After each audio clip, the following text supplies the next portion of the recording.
See, second unit lo first important question is HTTP applications. See, in this unit you will have 3 questions: HTTP application, IAM and SOAP properties. Okay, so this 3 will be in. So HTTP means hypertext transfer protocol. See, if we are searching any information in internet, మన information ఏదైనా ఇంటర్నెట్లో search చేసినప్పుడు మనకి HTTPS slash ఇట్లాంటివన్నీ వస్తాయి కదా, ఆ ప్రోటోకాల్స్లో కూడా వాడు ఇంజెక్ట్ చేస్తే ఓకే అది మనం టైప్ చేసేది మొత్తం వన్ లెవెల్కి వెళ్ళిపోతుంది అనమాట. సో ఇంత టైప్ ఆఫ్ హ్యాకింగ్ స్కిల్స్ అనేది ఉంటుంది. HTTP application and services what it will do means it is a application layer, అంటే first layer of the protocol. Without this we can't search anything in Chrome అనే కాదు ఏదైనా కూడా. ఓకేనా?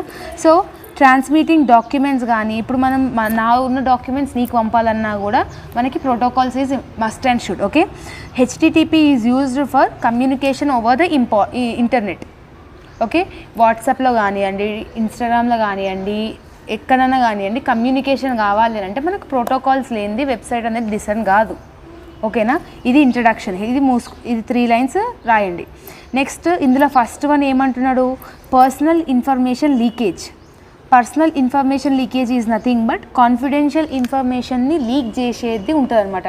ఇప్పుడు నీ ఇన్ఫర్మేషన్ ఏ టైమ్స్లల్లా what are the causes it will be get, నీ ఇన్ఫర్మేషన్ లీక్ అయిందంటే what are the reasons it is having.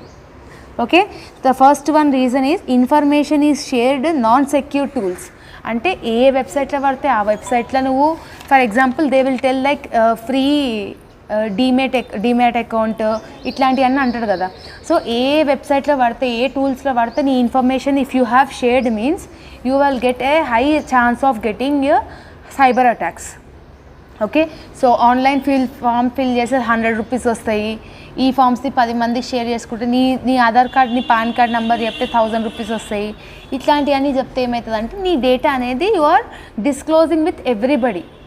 Okay, so personal information leakage అనేది ఫస్ట్ అటెంప్ట్లో ఉంటుంది. నెక్స్ట్ సెకండ్ ఏంటంటే యాక్సిడెంట్లీ రాంగ్ రిసిపెంట్కి నువ్వు ఇన్ఫర్మేషన్ అనేది పంపించినప్పుడు if you have accidentally shared your information to wrong recipient, okay, that time also your information will get disclosed with others, unknown people. Okay, so criminally usually obtain the data either by physical theft or public information or breaches.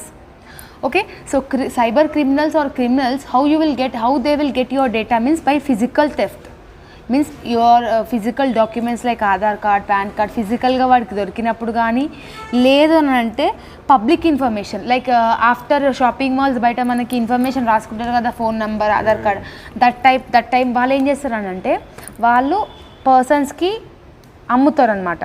అంటే ఇట్లాంటి data అనేది ఇప్పుడు మనం ఇంకొకటి చెప్పాలంటే internet షాప్లో మనం ఎప్పుడైనా ఆధార్ కార్డ్ జిరాక్స్ తీసుకున్నా కూడా ఆ జిరాక్స్ వాడు వేరే వాళ్ళకి అమ్మే ఛాన్స్ కూడా ఉంటుంది అనమాట. సో పబ్లిక్ ఇన్ఫర్మేషన్ కానీ ఇన్ఫర్మేషన్ థెఫ్ట్ చేసుకోవచ్చు.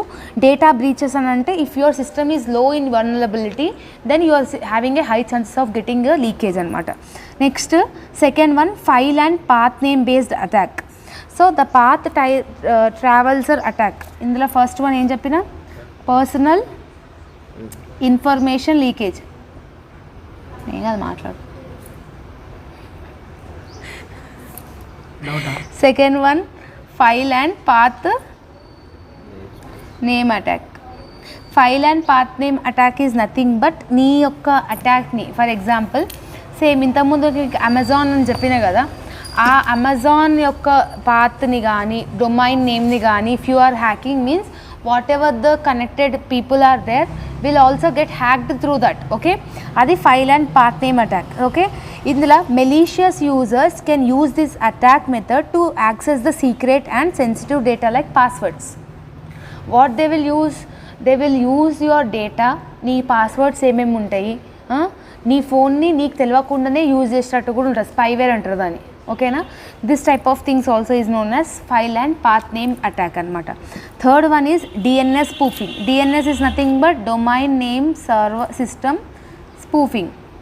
So just know we have discuss domain name system spoofing is an attack which is changed DNS record, online tracking record. For example, if you are searching for Amazon in the Chrome, first website will be a Amazon only. Second website will be AMBOZON. Just now we have discussed in first platform. If you are by mistakenly if you are clicking on the second website, then all the things were directed to the fake websites only. దాన్నే DNS spoofing అని అంటాం. అర్థమైందా? Next fourth one location header spoofing. Location header spoofing is nothing but multiple organizations server must check the values of location and content location errors. Location header అంటే ఏంటంటే నీ లొకేషన్ని బట్టి, okay, so లొకేషన్ని బట్టి ఇప్పుడు for example in Google maps they will try to find out your address also. If your అదే Gmail ఏదో ఉంటే మొన్న నువ్వు చెప్పినావు కదా ఏదో జీమెయిల్లో వెళ్ళి వాళ్ళు ఎక్కడ ఉన్నారు మ్యాప్స్లలో కూడా చూసుకోవచ్చు. So this type of application service also we are having in HTTP application. Okay, అది location header. And last one is authentication credentials. Authentication is nothing but username, passwords, whether you are authorized person of that mail or not, they will check. దాని authentication credentials అంటారు. అంటే పర్టికులర్గా pin కానీ finger print కానీ passwords కానీ ఇట్లాంటివన్నీ అడుగుతుంది అనమాట, whether you are authorised person or not. So this is called authentication credentials. Okay, and next one proxies and caching. Proxies and caching అని అంటే ఏంటంటే proxies are men in the middle, means mediators, middle third party organizations, parties are known as proxies and caches. Here information, for example GB WhatsApp, like third party websites, okay, ఇట్లాంటివన్నీ ఏమవుతుందంటే proxies and caches అవుతుంది అనమాట. ఇది కూడా HTTP protocol అనేది damage అయ్యేదిగా చూస్తుంది. అర్థమైందా? This 6 points only you will have. This 6 points you need to remember. Each point you need to write it. If answer is not getting ఏమంటారు లెందీ అవ్వకపోతే ఇట్లా రాయండి హెచ్టిటిపి అని పెట్టి. Okay, here you are having personal information leakage, here you are having file and path name. Like that, try to draw the flow charts, then answer will be lengthy, and remaining 6 points also you can write it. Okay, so http out of 3 answers la meeku A answer ఈజీగా అవుతుందో first ఆ 2 answers నేర్చుకుంటే సరిపోతుంది. Okay, so next soap services. Soap services will be easy only. SOAP is an API messaging protocol. It is also a type of protocol. SOAP stands for Simple Object Access Protocol. Simple Object Access Protocol. It is A XML based protocol అనమాట. అంటే దీనికి ఒక పర్టికులర్గా form అనేది ఉండదు, ఇదే structure form అవ్వాలి అని రూల్ లేదు. వెబ్లో ఆల్రెడీ మేము నేర్చుకుంటాం XML is the user defined. Whatever the English language we are using that will only we can communicate with the thing అనమాట. అదే ఇంగ్లీష్ లాంగ్వేజ్ యూస్ అయితే XML బేస్డ్ ప్రోటోకాల్.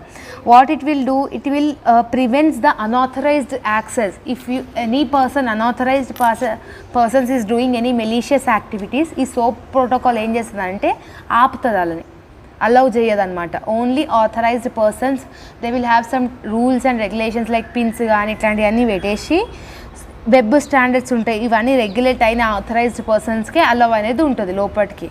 ఓకేనా, దాన్ని సోప్ సర్వీసెస్ అంటాం.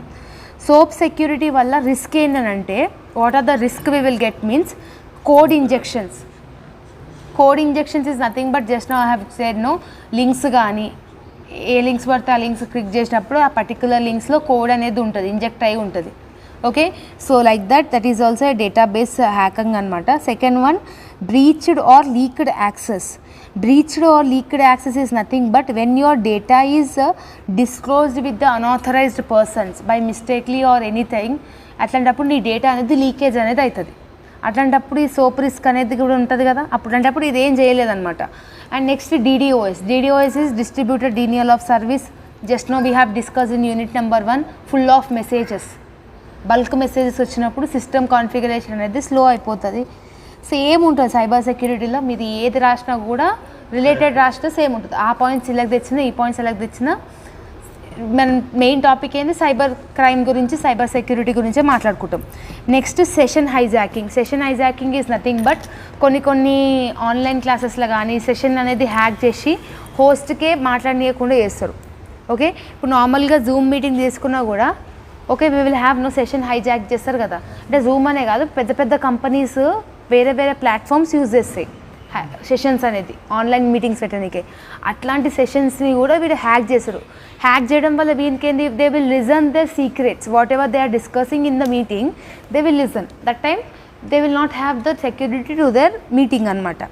So what are the SOAP security best methods అంటే ఇవన్నీ risk అయినప్పుడు ఈ సోప్ ప్రోటోకాల్ ఎలాంటి బెటర్మెంట్ మెథడ్స్ అనేది చెప్తుంది అంటే first one regular testing means in any organization రెగ్యులర్గా మీరు ఆర్గనైజేషన్లో ఏమైనా ఫ్లాస్ ఉన్నాయా, ఆర్గనైజేషన్లో ఏమైనా మెలీషియస్ యాక్టివిటీస్ ఏమైనా జరుగుతున్నాయా, ఓకేనా, ఏమైనా డిఫరెంట్గా ఏమైనా జరుగుతున్నాయని రెగ్యులర్గా you need to up to date your systems అనమాట.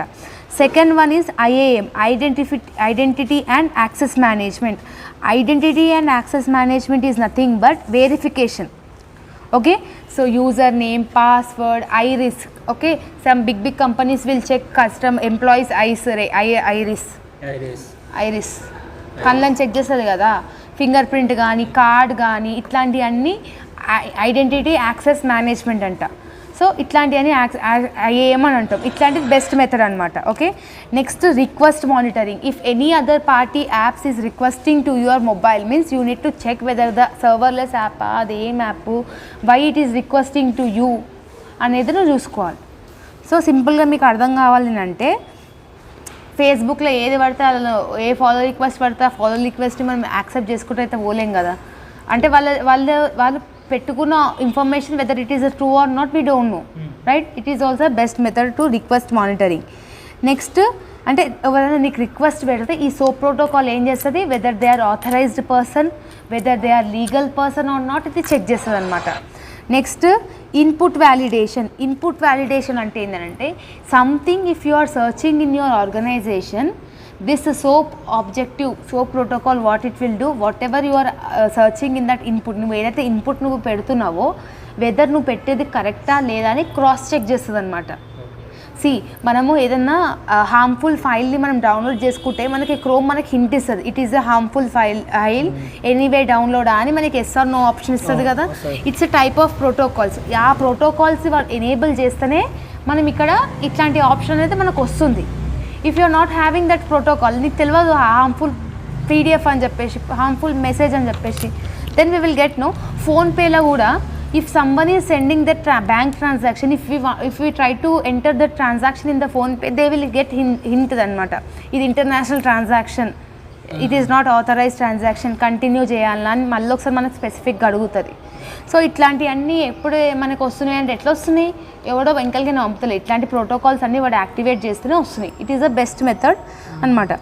Next redundant security standards. Redundant security standards is nothing but ప్రతి ఒక్క వల్నరబిలిటీ ఏదైతే ఉందో హ్యాకర్స్ అంటే వీక్నెసెస్, కంపెనీ సిస్టమ్ యొక్క వీక్నెస్ అనేది హ్యాకర్స్ కన్నా ముందు we need to rectify it.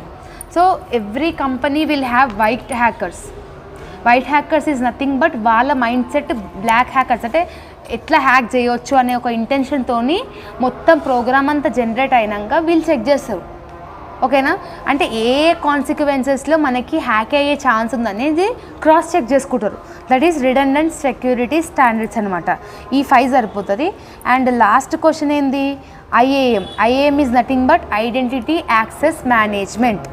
Okay, so identity access management is nothing but username, passwords, fingerprint. Just now we have discussed different types of identity management we are having. If someone is requesting to the organization, ఆడు correct పర్సనా కాదా అని చెప్పి 2-step verification కూడా ఉంటుంది. మన email కానివ్వండి, నీ Instagram logout అయిపోయిన లాగిన్ కావాలన్నా కూడా whether you are using the same phone also they will ask your user name and password. అది IAM వల్ల బెనిఫిట్స్ ఏముంటుంది, eliminating weak passwords. It will suggest some passwords. మనం ఏదన్నా గూగుల్ ఫామ్లో ఏమన్నా నార్మల్గా 1 2 3 4 అని పాస్వర్డ్ పెట్టేటప్పుడు సజెస్ట్ పాస్వర్డ్ అని వస్తుంది కదా, it will suggest some passwords and ఆ పాస్వర్డ్ సజెస్ట్ చేసినవి కూడా ఫోన్లో మనం స్టోర్ చేసుకోవచ్చు.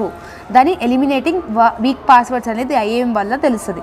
మిటిగేటింగ్ ఇన్సైడర్ థ్రెట్స్ అంటే ఇంటర్నల్గా మనకి ఏమైనా డ్యామేజ్ అయితే అది రెడ్యూస్ చేయడానికి IAM చూస్తుంది. Because every time we are following some password techniques, every time we are following some security techniques. That time ఏమవుతుంది, రిడక్షన్ ఆఫ్ ఇంటర్నల్ థ్రెట్స్ అనేది అవుతుంది, అంటే ప్రాబ్లమ్స్ అనేది తక్కువ చూపిస్తుంది. ఒకవేళ నువ్వు ప్రతిసారి నీ ఫోన్ని లాగౌట్ చేసి లాగిన్ చేస్తే ఏమవుతుంది అంటే నీ ఫోన్ ఎక్కువ సెక్యూరిటీగా ఉంటుంది. అట్లా అని చెప్పేసి నువ్వు ఎవరి ఫోన్లో పడితే వాళ్ళ ఫోన్లో నువ్వు లాగిన్ అయిపోయి అట్లనే వదిలేసినావు అనుకో డిఫాల్ట్ లాగా, then you are not have any సెక్యూరిటీను. సో మిటిగేటింగ్ ఇన్సైడర్ థ్రెట్స్ అంటే తక్కువ చేస్తుంది అనమాట, సెక్యూరిటీ నుంచి అదే ప్రాబ్లమ్స్ నుంచి తక్కువ చేస్తుంది. Next third one, advance tracking of anomalies. Advance tracking of anomalies is nothing but using AI. Okay, chat GPT కానీ ఇట్లాంటివన్నీ యూజ్ చేయడానికి ఇది యూస్ఫుల్ అవుతుంది. Next authentication to identify block abnormal activity. If your phone is doing any abnormal activity it will rectify and it will give certain message, certain hint to you. తర్వాత మనం ఏదో ఒకటి చేసుకోవచ్చు దాన్ని బట్టి. సో ఇది కూడా ఐఏఎం వల్లనే ఉంటుంది, అర్థమైందా? ఇప్పుడు మనము అడ్వాన్స్ ట్రాకింగ్ ఆఫ్ అనామలీస్ అంటే if you are missing your phone somewhere means we can track your phone. అవునా? అదే డబ్బా ఫోన్లు అవుతుందా? కాదు, కానీ ఇట్లా అవుతుంది. ఎందుకంటే ఇందులో మనకి ఐఏఎం సెక్యూరిటీ అనేది ఉందంటే మనం ఇక్కడ కొన్ని సెక్యూరిటీ ప్రోటోకాల్స్ అనేది యూజ్ చేసుకుంటున్నాం. Next last one, multi factor security.